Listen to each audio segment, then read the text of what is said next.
किसान मित्रों, इस वीडियो में हम बात करेंगे कल्ले बढ़ाने वाली खादों के बारे में। इस वीडियो में हम ऐसे ही 4 खादों के बारे में बात करेंगे।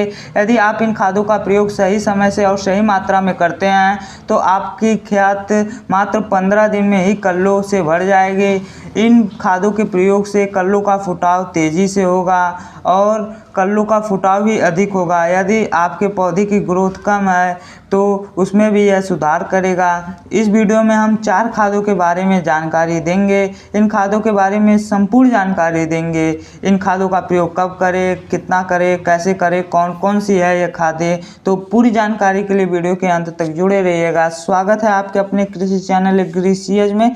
तो चलिए शुरू करते हैं। किसान मित्रों, इस वीडियो में हम जिन जिन खादों पर बात करेंगे, इन खादों का प्रयोग आपको रोपाई से 25 से 35 दिन पर कर देना है।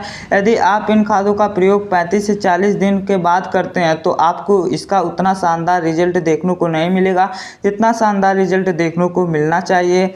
मतलब रिजल्ट कम देखने को मिलेगा। इसलिए आपको किसी भी खाद का प्रयोग उसके सही समय पर ही करना चाहिए। किसान मित्रों, सबसे पहले आपको जिंक को लेना है। यदि आपने इससे पहले जिंक का प्रयोग नहीं किए होंगे तब। मित्रों, जिंक हमारे धान की फसल के लिए बहुत महत्वपूर्ण खाद है। यदि आपने इससे पहले जिंक का प्रयोग किए होंगे तो आपको इस समय जिंक डालने की आवश्यकता नहीं पड़ेगी।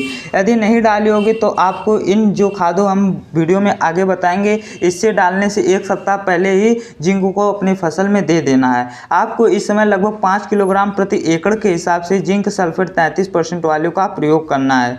किसान मित्रों, आपको इस समय सागरिका का भी प्रयोग करना है। सागरिका में बहुत सारे मुख्य पोषक तत्व और सूक्ष्म पोषक तत्व पाए जाते हैं जो कि हमारे धान की फसल के लिए बहुत ज़रूरी है।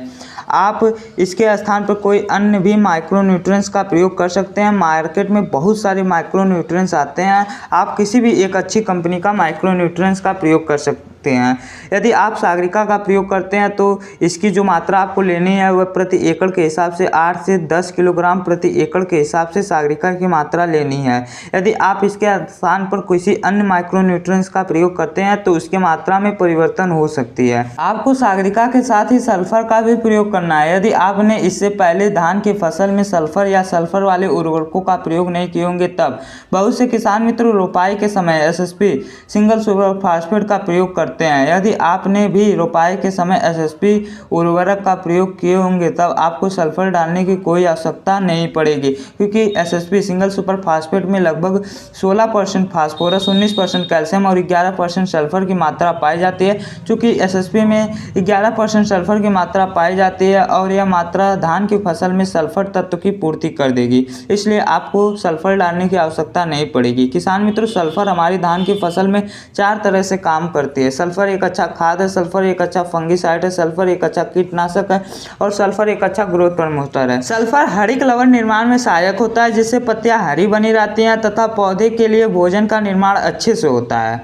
और सल्फर पौधे में प्रोटीन की प्रशन बढ़ाने में सहायक होती है और किसान मित्रों सल्फर नाइट्रोजन ग्रहण करने की क्षमता को भी बढ़ाता है। यदि आपने इससे पहले सल्फर या किसी भी सल्फर वाले उर्वरकों का प्रयोग नहीं किए होंगे तब आपको लगभग 3 से 4 किलोग्राम प्रति एकड़ के हिसाब से सल्फर का प्रयोग करना है। अब बात करते हैं अपनी चौथी खाद के बारे में। किसान मित्रों, इस खाद का नाम है ह्यूमिक एसिड। किसान मित्रों, यदि आप अपने धान के फसल में ह्यूमिक एसिड का प्रयोग करते हैं तो आपके फसल के जड़ों का विकास अच्छी तरह से होगी, जड़ें लंबी और मजबूत होंगी और मिट्टी से अधिक पोषक तत्वों को ग्रहण कर पाएंगे। मित्रों, हमारी फसल अधिकतर तत्वों को मिट्टी से अपने जड़ों के माध्यम से ही लेती है। यदि जड़ों का विकास अच्छी प्रकार से हुआ होगा तब मिट्टी से तत्वों को लेने में आसानी होगी हमारी धान की फसल को। किसान मित्रों, आप लोग समझ गए होंगे कि जड़ों का विकास हमारी धान की फसल के लिए कितना जरूरी है। इसलिए आपको जड़ों के विकास के लिए आप ह्यूमिक एसिड का भी प्रयोग कर सकते हैं। आपको लगभग 5 किलोग्राम प्रति एकड़ के हिसाब से ह्यूमिक एसिड का प्रयोग करना है। किसान मित्रों, पहले आप जिंक का प्रयोग कर लेना है। इसके लगभग 7 दिन बाद आपको सागरिका, दानेदार सल्फर और ह्यूमिक एसिड का प्रयोग करना है। यदि आप इस समय दूसरी यूरिया का प्रयोग कर रहे हैं तो आपको लगभग 40 से 45 किलोग्राम प्रति एकड़ के हिसाब से इस समय दूसरी यूरिया लेनी है और आपको इसके साथ सागरिका, सल्फर और ह्यूमिक एसिड का मिश्रण बना लेना है और इस मिश्रण को खेत में समान रूप से बिखेर देना है। आपको इन खादों का रिजल्ट जो है लगभग 7 से 10 दिन में मिलना शुरू हो जाएगा। और आपको इसका एक शानदार रिजल्ट देखने को मिलेगा। तो आज की वीडियो में बस इतना ही। अब मिलेंगे एक नए वीडियो के साथ। यदि आपको इस वीडियो से संबंधित कोई भी समस्या या संशय हो तो हमें कमेंट करके बताइएगा। हमारी कोशिश रहेगी कि आपकी समस्या या संशय का निवारण हो सके। यदि आपको यह वीडियो अच्छा लगा होगा तो वीडियो को लाइक, चैनल को सब्सक्राइब करना ना भूलिएगा। अब मिलेंगे एक नए वीडियो के साथ। अंत तक जुड़े रहने के लिए धन्यवाद।